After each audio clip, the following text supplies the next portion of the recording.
welcome back to another bookish video. I'm really excited about this one. I'm going to be giving you tips on how you can read more and save money doing it and meet your New Year's resolution to read more books. So let's get into it. First of all, let me start by saying these tips aren't going to be anything extreme as far as you have to read with a certain font or whatever. These are tips and suggestions that anybody can use. There's no special tricks on speed reading or using special fonts, nothing like that. My first tip on how to read more is to set a goal. What is your exact goal? Do you have a specific number of books that you want to read this year? Or do you have a certain page count that you want to reach? Because those are different things. So define your goal, whatever your goal is, and don't listen to whatever the internet says or your friend says.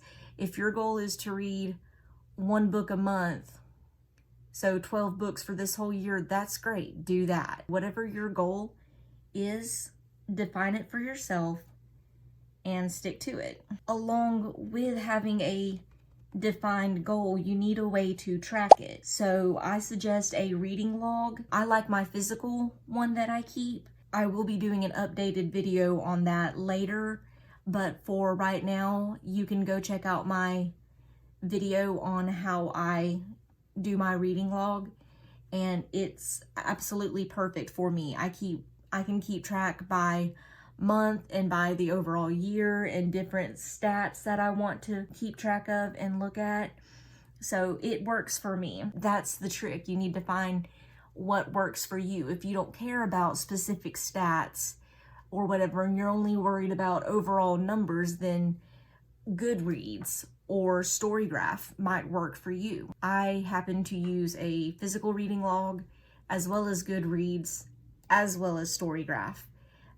Just because I like to see different stats and keep track of different things. Having it in multiple ways allows me to check those stats however I need to. It works for me. Do what works for you. It can be as complicated or as simplified as you need it to be. Another thing that I've really had to learn for myself is to read the books and genres that you enjoy. Don't worry about what's trending right now or what's cool. Read what interests you. Otherwise, you're going to get in a reading slump and not want to read anything at all, which defeats the purpose. My next tip is to create your preferred reading environment. What do you need to make yourself want to read? Do you need pillows and blankets? Do you need snacks and drinks next to you? Do you need physical books? Are ebooks not going to work for you? Figure out what is going to work for you, what you prefer your environment to be as you read. Do you need ambient music? Do you need cozy furniture? Do you need headphones or earbuds to block out sounds? This shade is absolutely atrocious on me. I think I'm gonna have to stop using it. I'll make it work until I get a new one though. If anybody has suggestions for contour shade for me, that would be excellent, because I am horrible at figuring out what contour shade I need. I mean, obviously. But yeah, so those are the three main general overarching tips. Set your goal, track your goal, and then create your preferred reading environment. And as far as reading the books and genres that you like and not just what's trending, along with that, don't be afraid to DNF a book. It took me a while to be willing to do this, but once I did, I was able to read so many more books. I am kind of a perfectionist, or I am very much a perfectionist. I hate not finishing a book, but I have learned it is so much better for me to DNF a book that I'm not enjoying than try to sludge through it and end up falling into a reading slump or taking so long trying to slog through it that I end up reading less books overall. It's so much better to just stick with the books that I enjoy. Now, let's get into the nitty-gritty exact details on how you can read more and save money doing it. And this is what works for me, and I'm sure you can adapt it and make it work for you. But I'm going with the stat of 1 book a month at average price of $15 a book. You'll spend $180 a year on books. In order to save money, first of all, the Kindle app. Cannot recommend the Kindle app enough. You do not have to have a Kindle to read Kindle books on the Kindle app. I read Kindle books on my phone. I read it on my tablet. I do not have a Kindle. I have not owned a Kindle literally in years. I still read Kindle books using the Kindle app. Now, where do I get my books from? I use the Libby app, which links up to your library card and allows you to check out ebooks from your library. And then it connects to your Amazon account, which allows you to read the ebooks on your Kindle app. So I get them from the Libby app and I read them on the Kindle app, if that makes sense. I mean, the magic of the internet is amazing. But because they're from the library, they're free. If you use your Libby app and read only 1 book a month, but you get all those books from the Libby app, you'll save $180 right there. And that's if you only read 1 book a month. And again, that's average price. Some new hardbacks can go up to like $30. So I'm just using like a general whatever. But Libby app, that's where I get my ebooks from. And again, it hooks up to the library. I read it on my Kindle app, which is on my phone and tablet. Again, you do not have to have a Kindle to read Kindle books. I was wanting to do a cold look. Well, I suppose I still can. You can also go to your physical library if you prefer to read physical books and get them from the library. The library is a great resource, and it's a shame more people don't utilize it. Most borrows from the library are 2 to 3 weeks, so that's plenty of time to get through 1 book. At least, if you can get through more, great. Read multiple books at a time. If this works for me because I am a mood reader. Sometimes I want something dark. Sometimes I want something light and humorous. It's just depending on my mood what I feel like reading.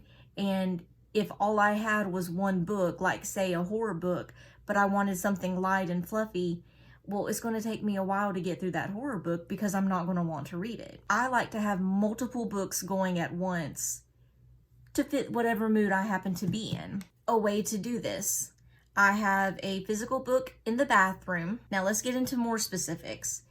If you keep a book in the bathroom, you can read about a page every 2 minutes. And if you are in there for about 5 minutes twice a day, that's 10 minutes. So that's 5 pages a day that you're able to read. And so you will get through a book in about 2 months based on the average 300-page book. That's an extra 6 books at the end of every year solely by reading in the bathroom instead of scrolling on your phone. Another way to add more books in the year is before bed. Go to your bed about a half hour before you want to fall asleep. Have a book next to your bed or your app that you're reading on. Try to get a blue light filter so you don't disrupt your sleep. If you read for an extra half hour before bed, and again at the average of one page every 2 minutes, you'll be able to get through 1 book every 20 days, which will give you an extra 18 books in the year just from reading a half hour before bed. If you are a parent and you have to wait in car line, like I do, I read in car line. I mean, what else are you going to do? For that half hour, just like the half hour reading before bed, I'm able to read 18 more books in the year. Waiting at the doctor's office or the DMV or wherever you're having to wait. Say you're spending 5 minutes in line. Well, if you choose to read during that 5 minutes, you can average about 3 extra books in the year just by reading in line. And again, you're not having to carve out special time. These are times that, like, what else are you going to be doing? You're waiting at the doctor's office or, etc. You're waiting in car line. You're lying in bed. You're not having to carve out special time. Now let's talk about audiobooks. I love audiobooks. Last year in particular was a really big year for me with audiobooks, and I don't listen at regular speed. I listen at 1.5 speed, sometimes at 2 times speed, depending on how slow the speaker is, but generally it's 1.5 speed. And so because of that, if your commute is about a half hour and you're reading at 1.5 speed, say one book will take you about 4 hours to read because you're reading at a half speed and your commute is a half hour there and a half hour back. So 4-hour book, 1 hour a day at 1.5 speed, you'll be able to get through 65 extra books a year just by listening in your car. I mean, what are you going to be doing anyway? You can't be scrolling on your phone while you're driving, or you shouldn't be anyway. Audiobooks are great to listen to while cleaning. And if you clean for 30 minutes twice a week, and again, the average audiobook, we're going with 6 hours, and so if you're reading at 1.5 speed, that takes it down to 4 hours. So cleaning for a half hour twice a week, you're going to get through 26 books in a year. Cooking. If you cook for a half hour each time you cook, or over the course of a week or whatever, while you're listening to an audiobook, you're going to get through 45 extra books in a year. Incredible. If you are able to listen to audiobooks at work, again, don't do this if you're going to get in trouble, but if you are blessed enough to be able to listen to audiobooks at work for 8 hours a day, you'll be able to get through basically 2 books a day, which is wild. But you can get through 130 books in a year just by listening at work. Again, if you're able to. If you listen while you're in the shower for 10 minutes, you'll get through a book every 24 days, and that's an extra 15 books in a year. And these, again, you're not having to carve out special time. You're driving, you're in the shower, you're at work, if you're able to do it at work, you're cooking, you're cleaning. These aren't special times that you're having to devote solely to stopping what you're doing and reading. This is just adding reading to what you're already doing. And this is why it works so well. Audiobooks are absolutely wonderful for this. And you do not have to have like an Audible subscription. You can get audiobooks from your library using the Libby app and listen at any time. You do not have to have an Audible subscription. This is free using the Libby app. I cannot recommend the Kindle app and the Libby app enough. It's free. You can have all the books you want for free. It's wild. If you do just those things, the shower, the driving, the cooking, the cleaning, the half hour before bed, the 5 minutes in the bathroom, you will read an extra 308 books in a year. And again, with the average price, we're saying around $15 a book, you will save $4,620 because you will have gotten all those books for free. Wild. Mind-blowing.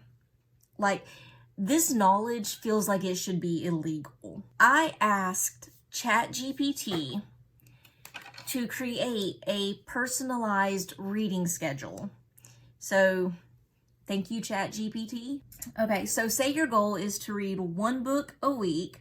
Again, adjust it to your pace, to your goal. Don't listen to the internet. Do what feels comfortable and attainable for you, what you want to do. For reading one book a week, a weekday routine is to read in the morning for 10 or 15 minutes, such as reading while drinking coffee during breakfast, read for 15 to 20 minutes on your lunch break. And again, you can carry a physical book to work in your bag, or again, I use the Kindle app on my phone and tablet, depending on if I want to carry my tablet around. I may just read on my phone. Then read for 30 to 60 minutes in the evening.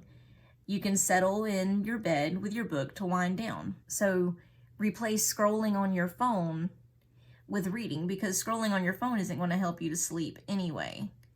Doom scrolling will keep you up and stressed out, and it's not good for sleep. Whereas reading a book can calm you down, relax you, and ease you into sleep. For a weekend routine, on Saturday morning, read for a half hour. Start your weekend off with a book. In the afternoon, read for 1 or 2 hours. It says to set aside time in the afternoon to binge read, which, again, if you have the time to set aside, great. If not, there are other ways to sneak reading into your day without setting aside special time. Saturday evening, read for a half hour. Again, wind down before bed. Then Sunday, I did not use my setting mist. Dadgummit. Sunday morning, read for 15 minutes while drinking coffee and eating breakfast. In the afternoon, block out a distraction-free hour to read. And then Sunday evening, read for a half hour. Again, read before bed. I am going to... It also gave me some tips for sticking to the schedule, such as block reading time in your calendar. If you want to set aside designated reading time and are able to have that flexibility in your schedule, put it down, mark it down. Make yourself a priority, which you should be doing that anyway. You know, self-care is so important. Set milestones and reward yourselves. Every so many books you read, reward yourself. Or as far as setting a milestone for the book itself, you can break the book into daily chapter goals or page goals. Each day read 20 pages, etc. Use a timer. The Pomodoro method, 25 minutes reading, 5 minutes break, is one example. Do what feels right for you. Again, track your progress, keep your log, and you can keep track of not only the books you read, but how much you read a day. And you can see where in your schedule you might need to replace something with reading, or, you know, like what is going to work for your schedule. So this is the final look. Thank you so much for watching. I hope that you got some really good advice from this video. These are some overarching tips, Libby app, Kindle app, etc., as well as some specific ways to add reading to your day without having to carve out a designated time. And I also included a breakdown of a weekday reading schedule and a weekend reading schedule that you can adapt to fit your needs. If you have a goal to read more books in the new year, that is wonderful, and I hope these tips help. And if you have any tips, leave them down below. Let's help each other out. I do want to say, don't let anybody make you feel bad for how many books you read in a year. Even if it's just one book a year, that's great. According to statistics, most high school graduates never pick up a book outside of high school. Most college graduates never pick up a book after college. The majority of Americans do not read at all, other than work-based reading. If you only read one book for pleasure a year, that's great. And I am so proud of you. And you should be proud of yourself.